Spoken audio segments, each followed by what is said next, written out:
Today's guest is a guy named Sam Bakhtiar. I was introduced to him recently, and he is a champion bodybuilder. He's a doctor. He's an author. He's a very successful businessman, multimillionaire, and we're gonna be rapping about delayed gratification.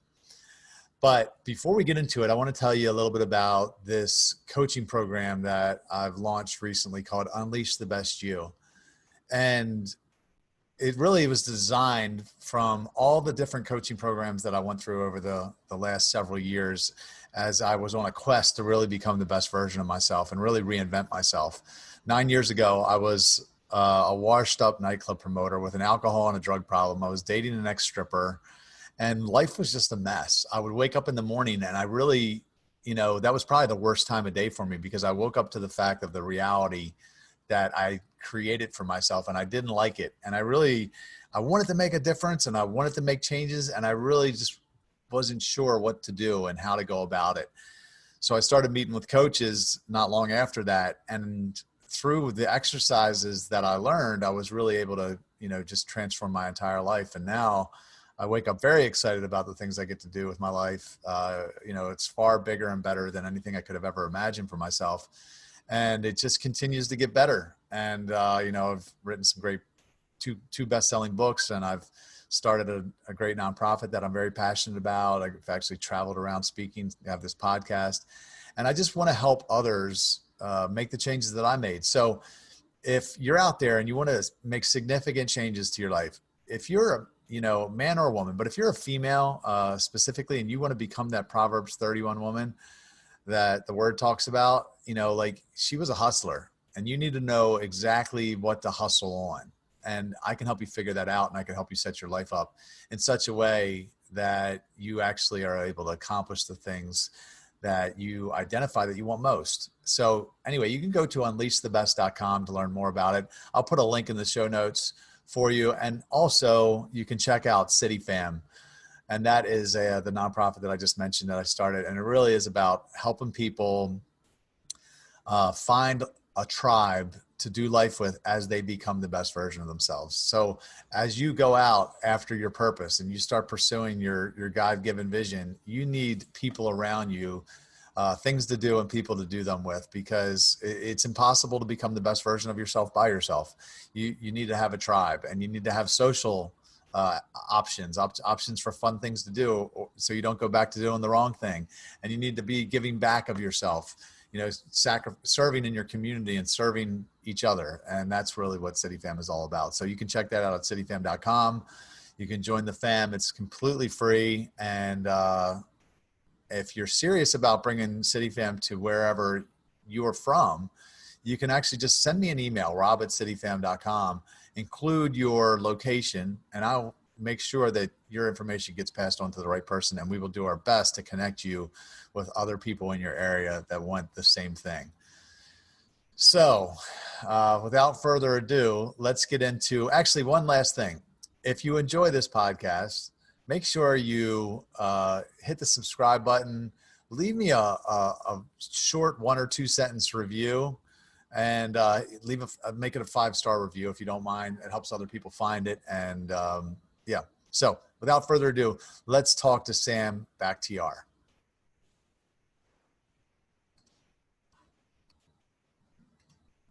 Okay, today's guest is none other than Sam Bakhtiar. And Sam is a doctor, a CEO, author, world-class bodybuilder, and multi-millionaire entrepreneur.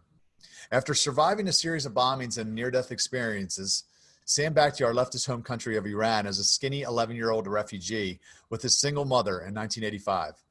They arrived in the U.S. with $500 and 1 piece of luggage. After taking up bodybuilding and winning Mr. Los Angeles and becoming first runner-up in Mr. USA, he started a personal training business that required him to work 18 to 20 hours a day. Barely able to make ends meet, his mortgage payments were late for 2 years. He now runs a fitness franchising business, the Camp Transformation Center, with 110 locations. He also has 2 supplement companies and is the author of the popular books, The Total Body Transformation Secrets and Becoming a 1%er. Welcome to Kowalski Analysis, Sam Bakhtiar. Rob, thank you so much for having me on your show. It's an honor and privilege, and I can't wait to get going. Yeah. Isn't it always weird when you hear somebody read your bio like that? You're like, man, this guy sounds important. Yeah, yeah. You made me sound a lot better than I am. I appreciate that. So have you read all those books behind you? Not all of them. I would say about 60% of them. That's a lot. So is that pretty much a daily discipline of yours, is reading? Absolutely. I Yeah. think that's my spa. That's my nail salon. That's my massage therapist. That's where, this office is where I come de-stress, just grab a book and read a few pages. And that to me is my way of just zoning out. Yeah. I think I heard that Warren Buffett reads something like 4 hours a day, something crazy. I believe so, man. I mean, I believe Yeah. so. Well, it works for him. So I'm going to emulate that. Yeah. Well, you seem like you're on your way. So let's just kind of talk a little bit about your childhood. You grew up in Iran until you were 11 years old. What was that like? Well, it was crazy, because when I was 3 years old, we went to war with Iraq and Saddam Hussein, and we were getting bombed on a nightly basis. And at the same time, my mom and my dad got, split up, and I never saw my dad after that again. So it was crazy growing up, looking back at it, it was just a way of life. I didn't really know what was, when you grow up, you're getting bombed on every night, you thought, oh, that's normal. You know what I mean? Right. You just say it's normal. So that's what we were doing. So you came here, it was you and your mom, and, it had to be a pretty big culture shock getting to America. Huge culture shock. Huge. Yeah. I was expecting to come to Beverly Hills, because Right. that's what I saw on TV. When I was researching America, they didn't have Google or Yahoo there back then. I was watching, American TV shows, and I thought America, everybody was a multi-millionaire. Everybody had Bentleys and mansions. Well, I came to a little, very blue-collar town called Sharon in the state of Pennsylvania, where I was the only minority. It was an old steel mill, town that all the steel mills got shut down.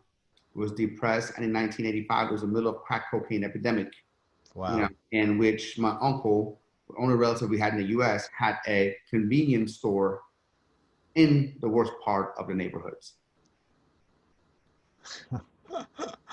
Wow. Yeah. I read one of your stories about you. said your relative picked you up in this old beat up car with smoke coming out the back. And Yeah. yeah. It was a Fiat. It was a Fiat 124. It had so much rust so much rust on the body panels. It smoked the whole time. It was a manual transmission. And I don't think up to this day I've seen anything worse than that. Well, you know what Fiat stands for, right? Find something. What is it? Fix it again, Tony. Yeah, it's so true. So true. Bro. So you're on the West Coast now though, right? Yes, I'm on the West Coast now. Yep. When did you move out there? Once I graduated college, I wanted to go to grad school, and the two, I want to become a chiropractor. The two top schools were either, Palmer in Iowa or Los Angeles College of Chiropractic in LA. I wasn't going to Iowa. One small town was enough for you, right? Yes, for sure. So you went out to LA for school. Were you bodybuilding at the time? Yeah, I started bodybuilding when I was in college. Okay. I started bodybuilding when I was like, my first bodybuilding show, I was like 18 or 19. And I fell in love with it. And throughout the whole college, I was, training, I was, eating, I was meal prepping, I was doing all the kind of stuff. I was competing the whole time. I was doing all that and going to school and working. Wow. Yeah. I did some bodybuilding shows in my early 20s. I went to the Arnold several times. My ex-girlfriend actually got sixth place in the second fitness Olympia, I think it was, or maybe there was the third one. Yeah. So I was all in, and it's such a crazy subculture, bodybuilding. Yes. But once you get bit, so did you win your first show? I got my first show. I won the teenage division. Right. So you were bit. I was spoke in open men's.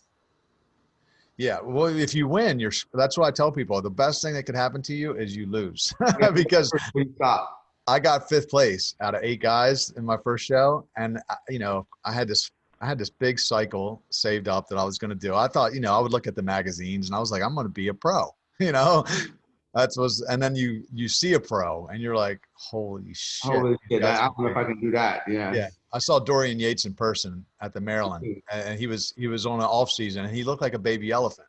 I mean, he was so big he didn't look human. Yeah. I mean, the first time I seen a pro was at the Pittsburgh Bodybuilding Championship. And I would just start getting into bodybuilding, and I saw like Porter Cottrell or Mike Matarazzo, and I was like, holy crap! I saw Dorian Yates in the Pittsburgh, and I was like, holy crap! Right. All the work that I have to do. Yeah, it's a whole different dimension. Yeah. Do I even want to look like that? That was my thought. Was like, I don't think I ever want to look like that. So you were bodybuilding. When did you compete? Like when the Mr. LA and the USA? What years were those? Mr. LA, I competed in 2004 and 2005, and Mr. USA the same because they're 1 week apart. So I did Mr. LA, then I went right to Mr. USA. So I won Mr. LA my weight class in 2004, and then to the USA I got third place. And in 2005, I won overall in LA, and I got runner-up Mr. USA. That's when Phil Heath won. Dude, I mean, just to win the LA, I mean, because there's so many bodybuilders out in LA, that's a pretty incredible.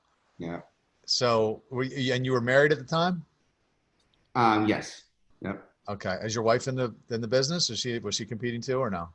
Yeah, she was competing. Yeah, she was doing the bikini competitions and all that kind of stuff. No, they didn't have bikini. I forgot what it was back then. But not the figure. Maybe fitness, whatever it was. And yes, she was competing. So two individuals dieting at the same time. It's never fun. Right. No.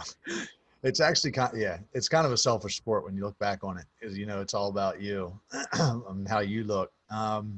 So tell me about the rock bottom. Like, was there a point, because you started the personal training business, basically working a ton of hours, not really seeing the fruit from your labor? Like, what was there a rock bottom point for you, or? Oh, I've had so many rock bottoms. Which one? You know what I mean? I've had rock bottoms several times in life. I had the rock bottom, when I first got out of college. I thought I was going to start making some money, but I didn't. Student loans were calling me and creditors were calling me. I filed for bankruptcy because I didn't know what to do. So I thought I was going to come out of college and everybody was going to throw their money at me. That's what I was taught. My second rock bottom was, when I started my business and I started doing decent, and then a recession hit and wiped me out, and I was overextended. I didn't know about ups and downs of the economy. I wasn't smart with my money. My house was being foreclosed on, and I was getting, again, calls from creditors and all that kind of stuff. I went to work on that. Finally, I started getting the business back up and running. Then I got served with divorce papers. And that was a whole different blow, a whole different kind that I haven't seen before. Life is a series of ups and downs. Life is a series of highs and lows. Is this what you make out of it? Right. So what's the key there? Is like when you hit a low, is like, because I have my own beliefs about that, where it's like, I have to hit the reset button plenty of times. I mean, sure, I've had some big ups and downs, but I'm thinking about like the small ups and downs. And I see a lot of people, when they don't learn to manage those emotions well, they do something to derail the whole freaking train. Like you hit a point where you're depressed, and somebody that's been sober goes out and uses, and then they're like homeless, like, versus just saying, okay, relax, go to sleep. Maybe tomorrow it'll be different. But yeah, what advice do you give to manage those dips? Don't sweat the small stuff. Yeah. And it's all small stuff. Right. That's the first advice. The second advice I will tell you is, how many times you thought it was over? You thought that was the worst thing that could happen to you, and you came out better as a result of it. Yeah. Every devastation, every setback that I had, it was a stage and a setup for a comeback. I came out better and stronger out of every one of them. And you have to understand, in life, there's going to be obstacles. Right. And you just have to overcome. Yeah. I love Tony Robbins talks about everything. Life is happening for you, not to you, where basically everything that's happening is kind of conspiring to help you get to the place that you want to get to. I think it's like if we don't believe that, I just think about something that happened to me like about a week ago where I'm working on this book and this whole consulting business with this group. It was 4 of us. And one of the guys, he was all in. And then he just out of the blue, he's like, I'm out. And we're like, what? Huh? They just, so I told everybody, I said, just pump. I said, don't stress. I said, I've seen, I'm a Christian. So I was like, I've seen God do some things like this before where something comes out of left field. You're like, don't even understand it. But then later on, it makes sense. You're like, cause you say, oh, that's why it happened. So literally 2 days later, this other person just came out of nowhere and they're like probably a better fit for what we need at this point. And it was like, oh, that's why it happened. Now I could have freaked out and been like, this is bullshit and like whatever, gone out and done something because I felt rebellious and pissed off at the world, at God specifically. But it's like you said, where it seems like it's the end sometimes, and it's a setup for something better, but you got to kind of weather it, and give it a little time to see it play out. Absolutely. So, what do you, okay, I want to talk about delayed gratification because I've heard you talk about that, like when, I watched the YouTube video earlier and I know you're on a podcast where you discussed it, but, so what has fitness done for you specifically? Like, you have obviously a lot of financial success and business success. Has it carried over? Did you learn a lot of that, what you learned in bodybuilding that's been able to apply to the business world? Absolutely, man. I mean, like you said, man, one of the most important things in life, one of the biggest measurements of how someone can be successful is emotional intelligence, which comes with delayed gratification. In bodybuilding, when you get ready for a show, it doesn't happen overnight. It's a process. Yeah. When you go through that process, you have to have a lot of discipline and you have to delay gratification. You can't have that hamburger. You can't have that cheeseburger. You can't have that pizza. You can't have that drink. You know what I mean? So you have to stay on course with your plan. You have to stay consistent with your plan. You have to keep delaying gratification from outcome. And the same thing works with life. The same thing with life. I mean, everyone knows there was a study, at Stanford in the 1940s. It's called the marshmallow test. I know you know all about it. Love it. I actually wrote about it in the book. Yep.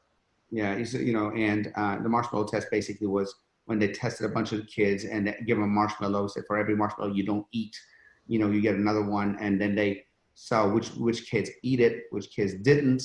And the kids who were able to not eat the marshmallow ended up being the most successful ones growing up. And that's so true, especially in today's microwave society. We want things right now. We want things to get done now. We want success fast. We want six-pack abs fast. We want, to be a millionaire fast. Yeah. And that doesn't work that way.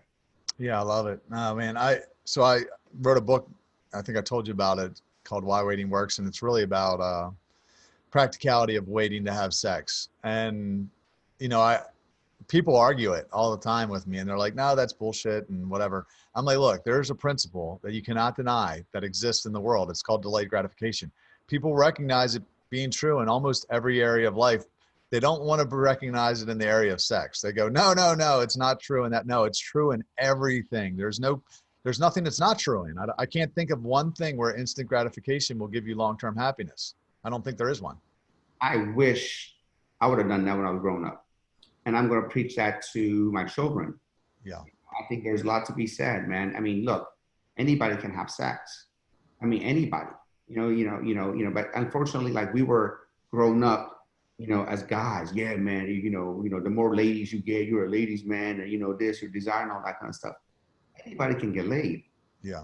You know what I mean? Is who can, save themselves for the right person. Because I believe that every time you have sex, you give a part of yourself away to someone. Yeah. Is that person worth it? You a part of yourself to. Yeah, and then of course you run the risk of getting just stuck with the wrong one, which has happened to me over and over again. Or they were stuck with the wrong one, let's just say. But so, like I don't. It seems like you were pretty driven from a young age. Obviously with the medical school and the bodybuilding, and even making your businesses work. But like when I read that marshmallow test, I studied that for the book. It's a lot of those kids. It's almost like they had it. They were born with it. But I believe that any discipline can be developed. It's a muscle that can be strengthened over time. You know, it might not have it now, but if you, which is where what I really even like about working out was when I first became a Christian, like I had no experience abstaining, you know, from sex at all, like zero.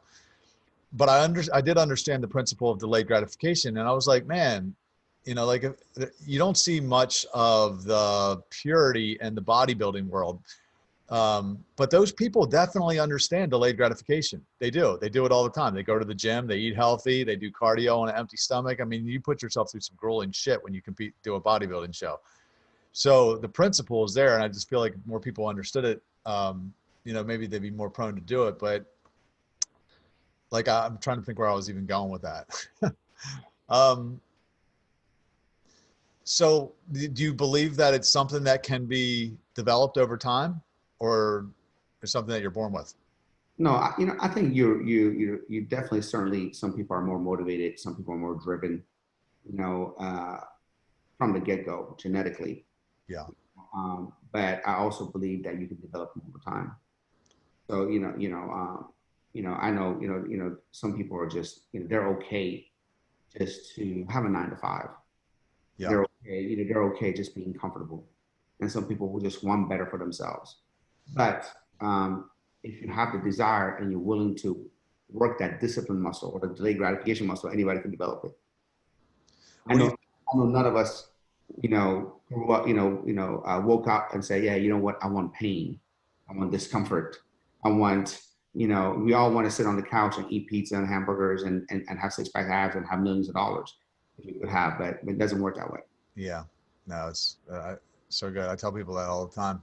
What do you think stops people from doing it? Is it just, I mean, I know what I think it is, or what's the best thing to get someone to start down that road of delayed gratification? Is it, what advice do you give? Is there something you tell people in your coaching? First, they have to have desire. I mean, without desire, what else do we have? The problem is so many people these days, they don't have desire. They don't know what they want to do. They don't have a passion, and I relate that to having too many choices. See, back in my old country, we had 3 channels on TV. And guess what? Every night we found something cool to watch.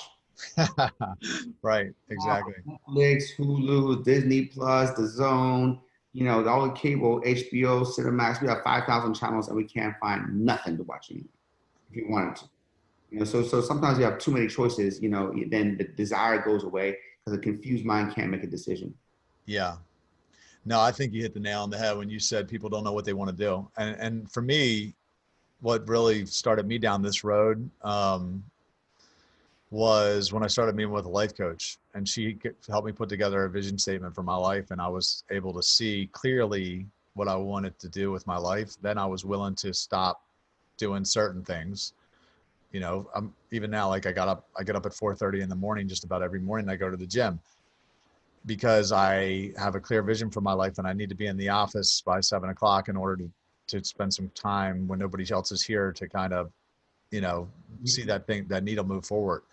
But before, I got up at 11 o'clock. Because I didn't have a clear vision for my life, there was no reason not to get up.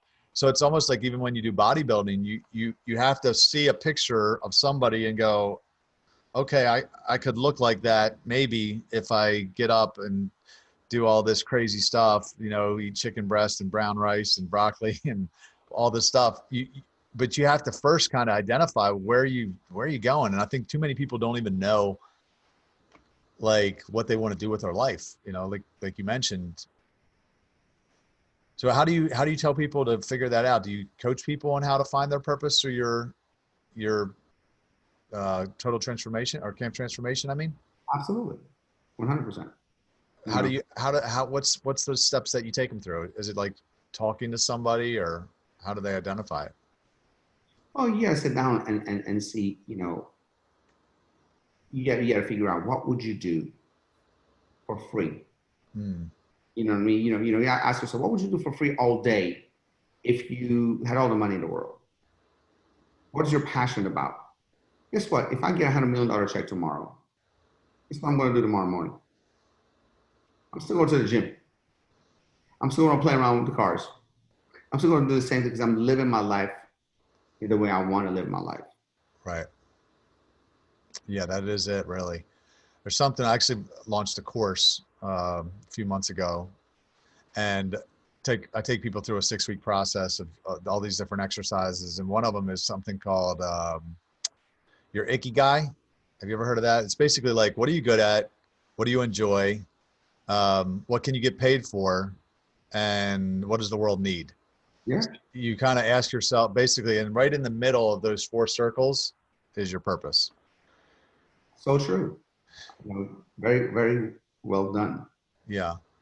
So talk about the Camp Transformation Center a little bit. What is the business model for that? Is that a coaching program or what is that? The camp transformation centers are my gyms. How many of them are there? 110? A little bit over 100, yes, a little bit over 100 gyms all across America and some in Mexico. Wow. We basically focus on transforming people's bodies because we know if we transform their body, all areas of their life will eventually transform as well. So what's the niche? What's different about it than like, a normal gym that you go in and just swipe your card and work out? Okay, so you go in there. There's classes, there's sessions. It's not a gym that you can just go work out. So you go in. There's a session every hour on the hour. There's an instructor. We walk you through the workouts. We give you a nutrition plan. We give you a supplementation plan. We give you a lifestyle plan for you to follow. And we do weight loss challenges where when people do the work and get the results, we give their money back. That people pay monthly, or is it just like a one-time fee? Like, there's many different okay. there's many different models. There's that you can do it a monthly, you can pay a year in advance, you can pay 6 weeks at a time, depending on the program and what you're trying to do and your goals. So it's a lot more personalized attention though, it sounds like. Yeah. And they're franchised out? Yes, they are. Nice. How do people find you? As far as for franchising, Yeah. How do the franchise holders? mainly word of mouth is mainly somebody who's gone through a program that's loved it so much that want to start their own, or somebody that they know they've gone through the program. They're like, wow, this is a cool thing to get into, because nothing is more fulfilling than making a difference in people's lives and being able to feed your family with it. Yeah, amen to that. So how about the 1%, or can you explain that concept to me?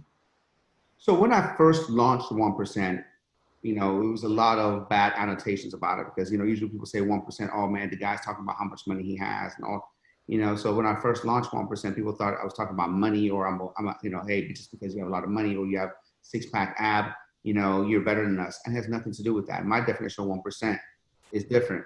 My definition of 1% is somebody who doesn't like their circumstance right now and they want to change and they're willing to do whatever it takes to change. Excuse me. No worries.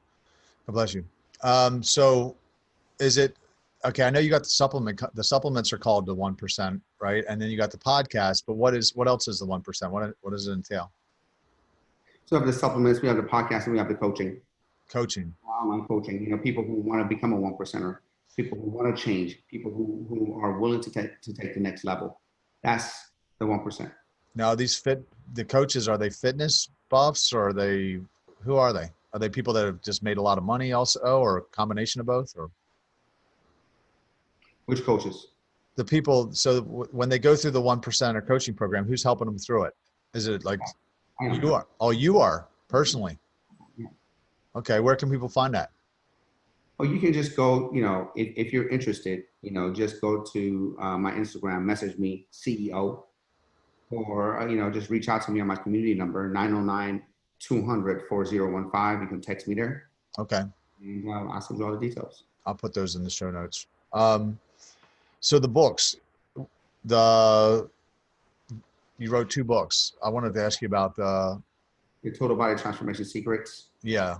And I guess the becoming a 1%er is pretty much everything that you just kind of told us about. Basically, it's 99 things that that I've learned to become the 1%er. Right. Awesome. What's the future hold for Sam Bakhtiar? Future holds just a lot of time with the family. a lot of, spending time with our children, vacationing, and just making a difference. At this point in my life, I have everything that I want, and I'm just more chasing fulfillment and chasing what really makes my heart happy. Yeah. When you say making a difference, what are you passionate about? What are your causes? I'm passionate about making a difference in people's lives through fitness, Yeah. through mindset, through coaching them in their business. I'm only good at what I know. Yeah. And what do I know? Well, I know fitness and I know business. You know what I mean? Those are two things that I'm strong at. I don't know anything about anything else pretty much. My wife will attest to that. But fitness, nutrition, and business is where I'm strong at. Are you still working in the chiropractor's office? I never worked at a chiropractor's office. I got my diploma. I gave it to my mom. Matter of fact, I'm staring at it right now, because that was never been my passion. And I became a chiropractor because my mom said, become a chiropractor. Oh, wow. That explains you not making any money. Had to take the long route through the bodybuilding world. Well, I really appreciate you coming on. Really enjoyed talking with you. Any last tips that you want to leave people with? I know a lot of people are going through some tough times right now. And here's what I will tell you. When things are good, they're not always going to be good. So you have to prepare for the winter season. When things are bad, they're not always going to be bad. Spring and summer is around the corner. So the key is to just keep going, have faith, and know that obstacles, is not in the way. Obstacle is the way. Yeah. I often say the wilderness prepares you for the promised land. And I don't know how many times I've had to remind myself of when I was going through a tough time, not that long ago, where I'm like, it won't always be like this. Like life is seasonal. Sooner or later, it's going to change. You just got to ride it out. Yeah. So, all right, Sam, well, I appreciate you coming on. Thank you. Appreciate it, man. Thank you so much. All right.